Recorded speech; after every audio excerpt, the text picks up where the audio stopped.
दर्शकगण, भाइयों और बहनों, मातृशक्ति को नमन।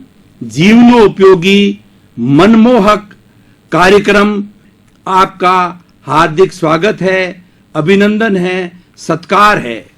आज हम इस मनमोहक कार्यक्रम में जो विषय लेकर मंथन करेंगे वह विषय है गीता का संदेश। गीता एक भारत में बहुत ही प्रतिष्ठित और पूरे विश्व के अंदर प्रतिष्ठित ग्रंथ है और हिंदू धर्म का ये बहुत ही आध्यात्मिक सामाजिक ग्रंथ है। और इस ग्रंथ की उपयोगिता और इस ग्रंथ की पवित्रता इस बात में है कि हमारे भारतीय समस्त कोर्ट के अंदर गीता पर हाथ रख करके कोई भी स्टेटमेंट देता है, शपथ लेता है, तो इस बात की गीता पर हाथ लेकर शपथ लेता है कि जो कुछ कहूंगा सच सच कहूंगा, सच के अतिरिक्त कुछ नहीं कहूंगा। इससे हम अंदाज लगा सकते हैं कि गीता हमारी भारतीय संस्कृति का कितना पवित्र ग्रंथ है। गीता महाभारत के समय में लिखा गया था और सबसे बड़ी विशेषता की बात यह है कि गीता युद्ध के समय में लिखी गई थी। गीता में कुल 18 अध्याय है और वो 18 अध्याय 18 दिन तक युद्ध चला था। कौरवों और पांडवों के अंदर हरियाणा के कुरुक्षेत्र के मैदान के अंदर 18 दिन तक युद्ध चला था। उसकी परिणति जो है वो गीता है। और युद्ध के समय में अर्जुन जो मुख्य रूप से पांडवों की तरफ से लड़ रहा था, उसने समर्पण कर दिया कि मैं किससे युद्ध करूं। सामने मेरे जो है मेरे भाई है, भतीजे है, दादा है, दादी है, नाना है। तो इस तरीके से वो मेरे परिवार के सदस्य हैं, उनसे मैं कैसे युद्ध करूं, उनको कैसे मारूं। तब जो है भगवान कृष्ण जो है उसको शिक्षा देते हैं, ये तुम्हारी ड्यूटी है, ये तुम्हारा कर्तव्य है, इस कर्तव्य का निर्वाह करना है। इस तरीके से गीता लिखी गई है और गीता महाभारत के समय में लिखी गई है। तो हम थोड़ा सा पहले महाभारत के बैकग्राउंड के अंदर जाते हैं कि भगवान कृष्ण जो है वो जो है वहां के द्वारकाधीश कहलाते हैं। द्वारका के राजा थे और उनके बड़े भाई बलराम जी थे, यादव यदुवंशी थे। और जो जैन परंपरा के 23वें तीर्थंकर नेमिनाथ है, उनके चचेरे भाई जो है भगवान कृष्ण थे। और कुंती जो पांडवों की माता थी, वह कुंती जो कृष्ण भगवान की बुआ थी। और इधर जो कौरव है वो धृतराष्ट्र के पुत्र थे। ये 100 भाई थे। धृतराष्ट्र जो है वो बड़े थे उम्र में, लेकिन वो आंखों से अंधे थे, इसीलिए उनको राजा बनाया गया। और इन पांडु पुत्रों ने 5 पांडवों ने जो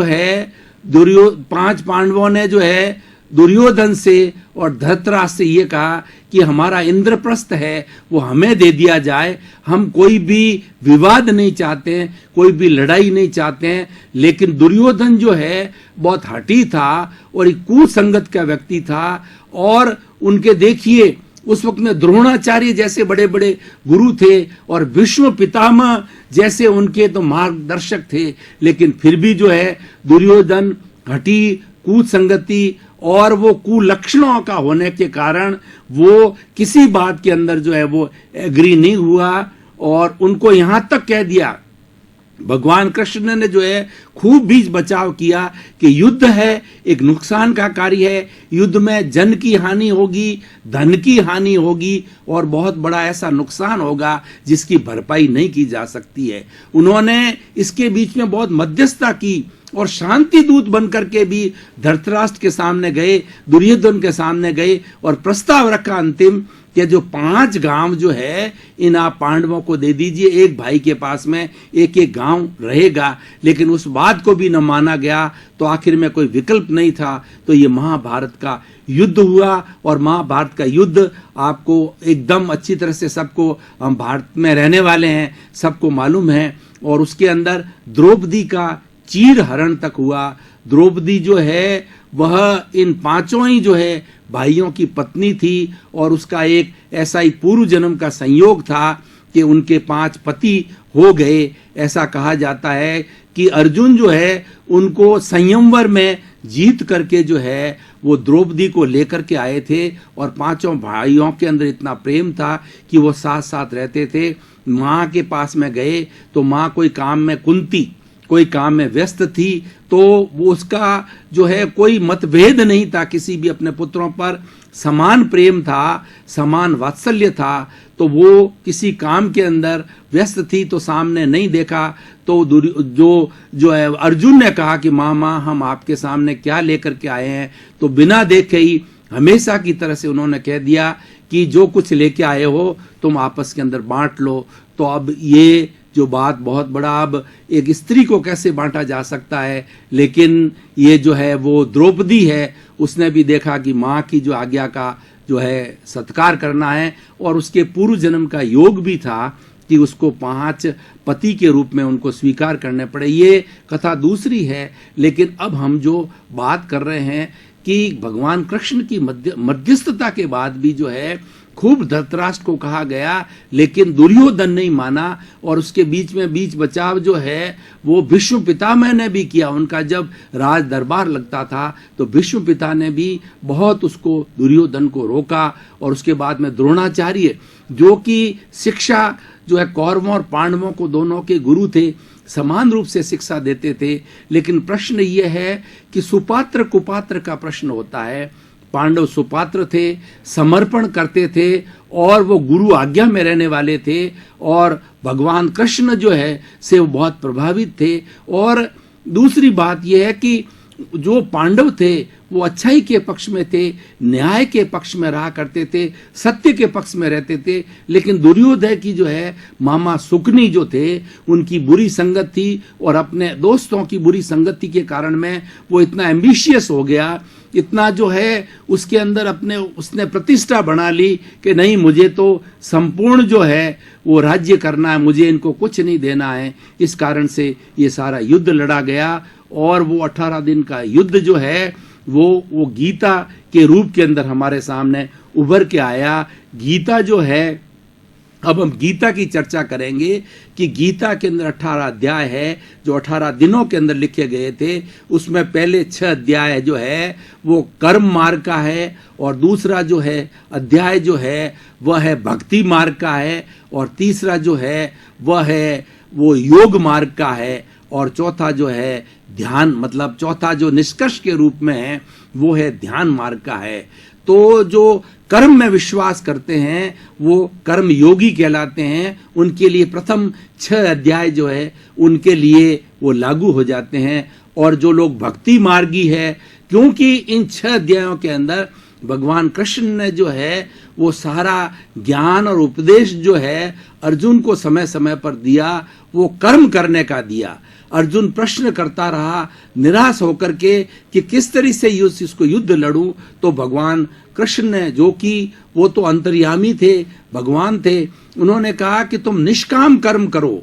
इसके अंदर सवाल जो ये है कि तुम क्षत्रिय हो, और क्षत्रिय का धर्म है कि युद्ध करना है। जब सामने युद्ध हो गया, हमने खूब प्रयास किया युद्ध रोकने का, लेकिन कोई विकल्प नहीं हुआ। सबके प्रयास के बाद भी जो है ये नियति थी, और ये महाभारत का युद्ध हुआ। जब ये घोषणा हो चुकी है युद्ध की, और युद्ध प्रारंभ हो चुका है, तो तुम्हें निष्काम कर्म करो कि तुम्हारे सामने कोई भी आवे, एक वीर योद्धा की तरह लड़ो, और कहीं पर भी अपने आप को प्रभावित नहीं करना है। अब देखिए, उसने निष्काम, भगवान के समय समय के ऊपर जो है शिक्षा देने के कारण निष्काम कर्म किया जो है ना, उसके कर्म करने के बाद भी इतनी बड़ी हत्याएं होने का, उस हत्या का पाप जो है अर्जुन को नहीं लगा। भगवान कृष्ण कहते हैं, गीता में संदेश देते हैं कि निष्काम कर्म जो है, यानी तुम कर्म किए जाओ, फल की इच्छा मत करो। अब हमारा गीता जो ग्रंथ है, इतना पवित्र ग्रंथ है, ये लौकिक ग्रंथ भी है और पारलौकिक ग्रंथ भी है, जो हमारे पुरुषार्थ चतुष्टय है, जिसके अंदर की काम, अर्थ, धर्म और मोक्ष 4 पुरुषार्थ कहे जाते हैं। उन चारों पुरुषार्थों का जो है पूरा योग जो है हमारी गीता के अंदर आया है, उसका समाधान गीता में आया है। और गीता ऐसा एक होलिस्टिक ग्रंथ है एक संपूर्ण ग्रंथ है जो जिससे कि हमारे जीवन की हर दिशा मिलती है गीता के संदेश के अंदर, चाहे मोक्ष मार्ग की हो, चाहे संसार के मार्ग की हो, चाहे गृहस्थ के मार्ग की हो, चाहे सन्यास के मार्ग की हो। किसी भी वर्ग का व्यक्ति जो है गीता का संदेश ग्रहण करता है तो अपना जीवन जो है बहुत ही सुंदर और समाज की सेवा के अनुरूप ढाल सकता है। अब देखिए कि जो पहले 6 अध्याय जो है जिसके अंदर कर्म मार्ग के हैं, उसके अंदर ये होता है कि व्यक्ति को जो है कर्म करते रहना चाहिए, पुरुषार्थ करते रहना चाहिए। कोई भी व्यक्ति किसी भी क्षेत्र के अंदर है तो वो अपना पूरा पुरुषार्थ करे, और पुरुषार्थ सब करने के बाद भी अगर उसको फल नहीं मिलता है तो फल की इच्छा जो है नहीं की जानी चाहिए, क्योंकि फल है वो ईश्वर के अधीन है, फल है नियति के अधीन है, फल व्यवस्थित शक्ति के अधीन है। मनुष्य तो जो है एक निमित्त है, कर्ता जो है ये सारी सृष्टि है, और कर्ता है ये व्यवस्थित शक्ति है, कर्ता ईश्वर है। तो कई बार जो है कार्य करने के बाद सफलता मिलती भी है और नहीं भी मिलती है। तो गीता के 6 अध्याय ये बहुत बड़ा संदेश देते हैं कि जो भी कार्य करो उस कार्य के अंदर पूर्ण उत्साह के साथ में, अपनी पूर्ण शक्ति के साथ में योजनाबद्ध होकर के जिस क्षेत्र के अंदर आप कार्य करते हो, चाहे आपका जुडिशरी का क्षेत्र है, चाहे आपका शिक्षा का क्षेत्र है, चाहे सेना का क्षेत्र है, चाहे समाज सेवा का क्षेत्र है, चाहे किसान का खेती का क्षेत्र है, चाहे व्यापारी का व्यापार का क्षेत्र है, किसी भी क्षेत्र के अंदर कोई भी व्यक्ति जो है वो कार्य करे, पूर्ण निष्ठा के साथ करे, लेकिन पुरुषार्थ करने के बाद भी अगर उसको सफलता मिलती है तो बहुत अच्छी बात है, लेकिन सफलता नहीं मिलती है उसको निराश नहीं होना है। इसीलिए ये निष्काम कर्म जो थ्योरी हमारे सामने भगवान ने इस कर्म योग के माध्यम से, गीता के संदेश के माध्यम से दी है। भाइयों और बहनों, दर्शकगण, श्रोतागण, ये इतनी उपयोगी बात है कि हमारे जीवन के अंदर ये संदेश कहीं निराशा नहीं लाता है, और व्यक्ति को पूर्ण पुरुषार्थ करने का जो है वह प्रेरणा देता है। गीता को पढ़ने वाला व्यक्ति आद्योपांत गीता को 18 ही अध्यायों को पढ़ा जाए तो उसका जीवन धन्य हो जाता है और वह एक संपूर्ण व्यक्तित्व बन जाता है। हम अभी सामाजिक बात कर रहे थे, आगे आगे अध्यायों के अंदर हम जाएंगे तो अध्यात्म की बात भी आएगी कि किस तरीके से भगवान ने जो है वो गीता के अंदर आत्मा का संदेश दिया है, वो अगले अध्यायों में हम लेंगे। पहले हम कर्म मार्ग की बात करते हैं, और कर्म जो है वो जितना किया जाए वो कर्म है लगन के साथ किया जाए, वो कर्म है। भगवान ने गीता में संदेश दिया है कि जो भी व्यक्ति कर्म करता है वह भाव क्रिया से करे, यानी वर्तमान में रह करके करे, उस कर्म के साथ में भूत और भविष्य को नहीं जोड़े। जब हम कोई कार्य करते हैं उसके अंदर भूत और भविष्य जुड़ जाते हैं तो हमारी जो प्राण ऊर्जा है, जो हमारी शक्ति है, हमारी एनर्जी है, वो खंडित हो जाती है, वो बट जाती है भूत में और भविष्य के अंदर, और वर्तमान हमारा ताकतवर नहीं रहता है। तो गीता का संदेश ये है कि वर्तमान में रह करके कोई कर्म किया जाए, पुरुषार्थ किया जाए, और ये पुरुषार्थ चतुष्टय की भावना भी गीता से ही निकली है। तो इस तरीके से हमारा कर्म मार्ग ये कहता है हम कर्म योगी बने। ये एक टाइटल दिया जाता है अच्छा काम करने वाले कि वो व्यक्तित्व ऐसा था कि वो कर्मयोगी था। आज हम कह सकते हैं कि भारत का वो भाग्य है कि हमें ऐसे एक प्रधानमंत्री मिले हैं जो कि कर्मयोगी हैं।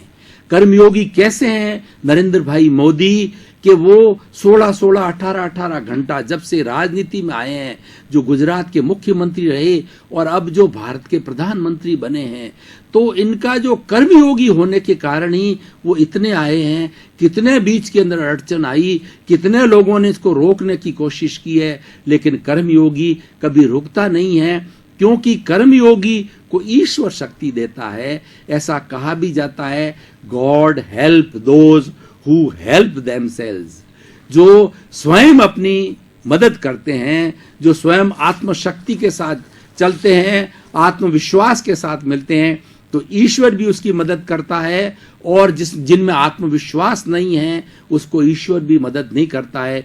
यही गीता का संदेश है कि जितना भी कार्य किया जाए पूर्ण आत्मविश्वास से किया जाए कि मैं स्वयं जो है वो ऐसी एक आत्मा मेरे भीतर विराजमान है जो पूर्ण शक्तिशाली है, वो ईश्वर का रूप है। इस तरीके से कर्म किया जाना चाहिए।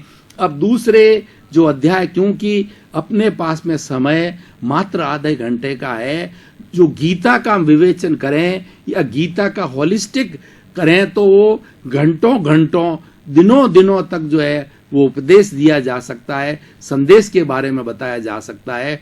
इसलिए भाइयों और बहनों, मैं आपको संक्षिप्त रूप में ही इस गीता के संदेश को, जो कि आधे घंटे के अंदर पूर्ण रूप से जो है वह जो है संदेश दिया जा सके, उतनी बात कर रहा हूं। अब हम आगे चलते हैं कि जो अगले वाले 6 अध्याय हैं वो है भक्ति मार्ग के हैं। भक्ति मार्ग के अंदर भगवान कृष्ण ये कहता है कि वो कहता है कि वो भगवान कृष्ण कहते हैं कि हे जीव, हे प्राणी, जो कुछ भी तुम कार्य करता है, अच्छा बुरा है, वो तुम मेरे को समर्पित होकर के करो। ठीक है ना, तुम्हारा कोई पुण्य पाप नहीं है, तुम्हारा समर्पण है, मैं ही तुम्हें मोक्ष दिलाने वाला हूं। भगवान कृष्ण जो है त्रिलोकी नाथ कहा जाता है। त्रिलोकी उनको कहते हैं जो भूत भविष्य और वर्तमान की हर दशा को, हर अवस्था को जानते हैं, इसलिए उनको त्रिलोकी नाथ कहा जाता है। और वो एक अवतार के रूप में जो है हमारे इस भारत की द्वारकाधीश के रूप में भारत की धरा पर आए थे। वो राजा के रूप में आए थे, लेकिन वो त्रिलोकी नाथ जो है एक ईश्वर का रूप था। राजा तो मात्र एक निमित्त रूप में था, लेकिन एक सिंबल के रूप में था, लेकिन वो त्रिलोकी नाथ जो है हमारा उद्धार करने के लिए आए। और गीता के रूप में उन्होंने जो हमको इतना संदेश दे दिया कि उसको हर वर्ग का व्यक्ति, चाहे बच्चा हो, चाहे बूढ़ा हो, चाहे नारी हो, चाहे वृद्ध हो, चाहे देश का रहने वाला हो, चाहे विदेश का रहना हो, पूरा अब गीता अंग्रेजी में भी लिखी जा चुकी है। पूरे विश्व के 200 देशों की 7 अरब की जनसंख्या के अंदर सर्वमान्य गीता हो गई है, क्योंकि यहाँ कोई विरोध नहीं है। गीता के अंदर कोई गलत बात नहीं कही है, किसी को कटु लगे जैसी बात नहीं कही है। ये प्राणी मात्र के लिए कही गई है। गीता में तो यहाँ तक कहा गया है कि जिस सृष्टि में तुम रह रहे हो उस सृष्टि का भी ध्यान दो, क्योंकि मनुष्य जो है वो सृष्टि का सर्वश्रेष्ठ प्राणी है। उसका दायित्व यह है कि सृष्टि में रहने वाले अन्य प्राणियों की वो रक्षा करे, सृष्टि की रक्षा करे, सृष्टि के नियमों की रक्षा करके और इस सृष्टि को सुंदर बनाए, ताकि ये सृष्टि हमारी आने वाली भविष्य की पीढ़ियां हैं उनको भी सब तरह के साधन उपलब्ध हो। क्योंकि सृष्टि जो है जिसके 5 भूतों की है, पृथ्वी, जल, अग्नि, वायु, आकाश, पंचभूतात्मक है। ये 5 भूत बेसिक एलिमेंट से हमारा पूरा जीवन यापन होता है। इसलिए गीता संदेश देती है कि सृष्टि की रक्षा करो, पंचभूतों की रक्षा करो, पंचभूतों को प्रदूषित नहीं होने दो। ये पंचभूत तुम्हारे जीवन का यापन करते हैं, प्राणी मात्र का यापन करते हैं, और इस सृष्टि के अंदर अनंत अनंत असंख्य असंख्य जीव रहते हैं, सबका भरण पोषण करती है। ये हमारी माँ है, और माँ वह होती है जो सबके साथ वात्सल्य रखती है और सबका जो है भरण पोषण और सबका ध्यान रखती है। तो बंधुओं, भक्ति मार्ग की हम बात कर रहे हैं। भक्ति मार्ग एक ऐसा मार्ग है, समर्पण का मार्ग है, और इसके अंदर व्यक्ति अपने आप को कुछ नहीं मानता है। वो तो मानता ये है कि जो कुछ भी मेरा ईश्वर है, जो कुछ भी मेरे मन है, वचन है, काया है, मेरे नाम की जो कुछ भी माया है, और द्रव्य कर्म, भाव कर्म, नो कर्म जो भी मैं करता हूं सब ईश्वर को समर्पित है। और हे ईश्वर, ये समर्पण आपका है, और मुझे तो मोक्ष मेरा जो साध्य है, मोक्ष की प्राप्ति करनी है। ये भक्ति मार्ग का जो उद्देश्य होता है। और कई मायनों के अंदर भक्ति मार्गी व्यक्ति जो है कर्मयोगी से आगे चला जाता है, क्योंकि कर्मयोगी को तो पुरुषार्थ करना पड़ता है और भक्ति मार्गी को पुरुषार्थ कुछ नहीं करना पड़ता है। उसको तो समर्पण की भावना होती है कि जो कुछ भी जो हमारी 5 इंद्रियों से ये निकलने वाला जो शब्द है, ये जो श्रवण की बात है और देखने की बात है, हे प्रभु, हे ईश्वर, ये आपको समर्पित है। हमारे देश के अंदर भक्ति मार्ग बहुत लंबे समय से चला और भक्ति मार्गी जो है बड़े बड़े संत हुए हैं, रैदास हुए हैं, कबीर जी हुए हैं, चैतन्य प्रभु हुए हैं और भी अनेक अनेक इतने इतने भक्ति मार्ग के जो संतों ने हमारे देश के अंदर एक पुनर्जागरण किया, पुनरुत्थान किया। आज का हमारा कार्यक्रम भी ये पुनरुत्थान का कार्यक्रम है कि अवनति से उन्नति की ओर जाना। जो हमारे गिरावट आई है उस गिरावट से हम उत्थान करें। हम जो है गिर चुके हैं उसका उत्थान करना पुनरुत्थान है। तो गीता का भी यही लक्ष्य है कि पुनरुत्थान किया। यदा यदाशि धर्मस्य ग्लानिर्भवति भारत, मतलब जब जब धर्म की ग्लानि होगी, भगवान कृष्ण ने कहा है कि तब तक ईश्वर अवतार लेगा, मैं अवतार लूंगा, क्योंकि वह स्वयं भी ईश्वरी थे। तो भक्ति मार्ग की हम बात कर रहे हैं, एक ऐसा सुंदर सरल व्यवहारिक मार्ग है कि सब कुछ अपना समर्पण करके आप बाल बच्चों का पालन पोषण कर रहे हो, ईश्वर को समर्पित होकर के करो, ठीक है ना, ताकि आप में कर्ता भाव नहीं होगा। कर्ता भाव नहीं होगा तो अहंकार नहीं होगा, अहंकार नहीं होगा तो टेंशन नहीं होगा, टेंशन नहीं होगा कोई बीमारी नहीं आएगी, कोई बीमारी नहीं आएगी तो शरीर को सुख मिलेगा। तो बंधुओं, भक्ति मार्ग में आने से गीता का संदेश है कि तुम जो कुछ समर्पित करो, भगवान कृष्ण ने कहा, वो तुम मुझ में समा जा, मेरी चरण में आ जा। मेरी चरण में आने के बाद, शरण में आने के बाद में जो है सारा तुम्हारी जिम्मेवारी मेरी है। मैं ही तेरा कल्याण करूंगा, मैं ही तेरा मोक्ष करूंगा। और भक्ति मार्ग स्वयं अपने आप में मोक्ष है, ऐसा भगवान ने जो है गीता में हमको संदेश दिया। अब तीसरी जो बाकी के जो 12 और 6 18 अध्याय है, 13 से 18 जो अध्याय है वो योग मार्ग है। योग बंधुओं किसे कहते हैं? Yoga is means to unite. What to be united? Mind, body and soul unity is called yoga. Yoga का मतलब प्लस करना। हम जो प्लस की बात करते हैं, हम जोड़ की बात करते हैं, वो योग इनको जोड़ता है। माइंड, बॉडी एंड सोल हमारे तीनों एक दिशा में चले, तीनों पूरक होकर के चले, ये योग की परिभाषा है। और हमारे भारत का योग आज पूरे विश्व के अंदर पॉपुलर है। हमारे महामहिम जो प्रधानमंत्री श्री नरेंद्र जी मोदी बहुत बड़े योगी हैं और योग वो स्वयं करते हैं, योग में विश्वास करते हैं, योग का जीवन जीते हैं। और योग की फिलॉसफी जो है उन्होंने यूएनओ के अंदर समस्त विश्व के सामने रखी कि योग भारत की कृति है। और हमारा योग ऐसा है कि योग के माध्यम से जो है हम ग्रस्त से बढ़ करके और मोक्ष की जो हमारी परम अवस्था है, जो सिद्धि की अवस्था है, हमारा पूर्ण लक्ष्य है, जो मानव जीवन का लक्ष्य, हमारी सिद्धि की अवस्था जो मोक्ष है, सब बंधनों से मुक्त होना है, वो सारा योग से किया जाता है। योग 6 अध्यायों के अंदर भगवान कृष्ण ने जो इतना बताया है कि तुम जो ध्यान करते हो वह भी एक योग है। और जितने सकारात्मक सोच है वो सारी योग है, और जितने नकारात्मक सोच है वह अयोग है, वह पाप है। इसलिए सकारात्मक सोच रखो। और जितना व्यक्ति योग की और योग भगाए रोग, ऐसा कहा जाता है। आज अगर व्यक्ति योग करे तो जितने हॉस्पिटल आज भारतवर्ष के अंदर है उनको किसी चीज की आवश्यकता नहीं रहेगी।